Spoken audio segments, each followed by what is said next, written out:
भगवान को पूजा सर्वदा एक नियम अच्छी प्रभु को नियम कहीं एक्चुअली भांगी पारती यहाँ पुराण कथा अच्छी किंतु आज चलते जाना एमती गोटे भक्त विषय जोटा कि प्रभु तक नियम भांगी थे। जय Jagannath, my self engineer Pramod Kumar Sethi, motivational speaker and author.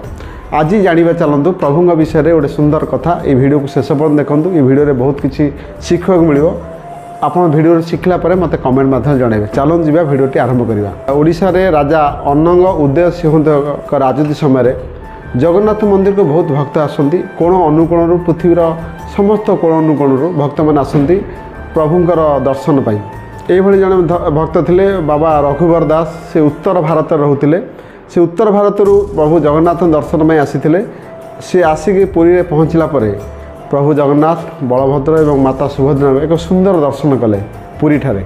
जो समय रघुवर दास पुरी में पहुँचले से समय राजा गोटे घोषणा थिला जे पुरी रे वैष्णव अग्निर रक्षा करने गोटे सेवकर आवश्यकता थिला। श्रीमंदिर में जी जो सेवार से रहिबो से वैष्णव अग्नि केबे निभिबो नाही।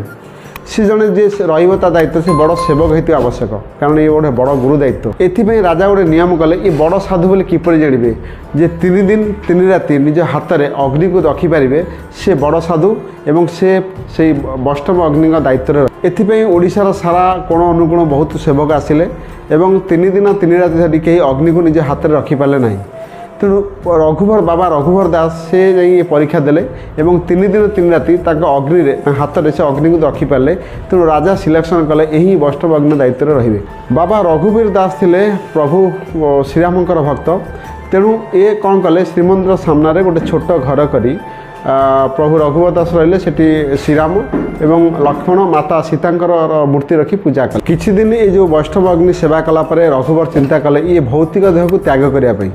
तेणु से दिने कौन कले गोटे कदली पत्र रे वैष्णव अग्नि रे किछि प्रसाद तरकारी तैयारी करी कदली पत्र रे से जगन्नाथ पाखु नेले जे ये भक्त को देवाई जगन्नाथ को परसिया।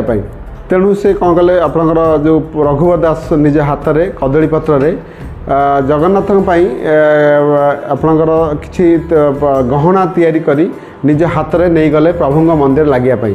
किंतु से समय कौन है मंदिर जो पूजक थे से मना कले जे मंदिर बाहर आसीथिबा कौन से प्रसाद जगन्नाथ पाखे लगी पारिबो नहीं। तेणु से सीधा मना करदेले। तेणु से कौन कले रघुवर दास सेठू मंदिर फेरी आसी मन दुख करी ये जो गहना तैयारी करथिले से प्रभु मंदिर बाहर जो कुड़िया रोते सेठी प्रभु श्रीराम को पाद तले ये प्रसाद अर्पण कले।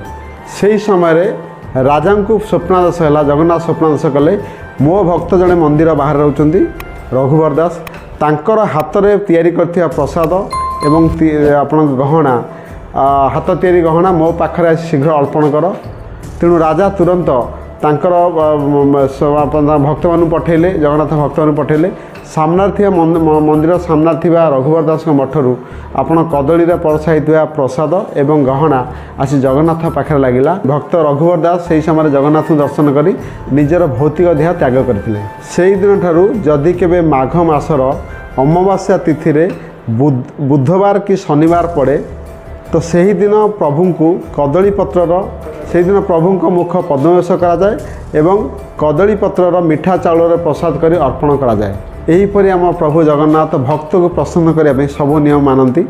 चलते जी ये कहानी भल लगे निश्चिंत आप लाइक करूँ और निज प्रियजन शेयर करूँ और कमेंट माध्यम लिखूँ। जय जगन्नाथ।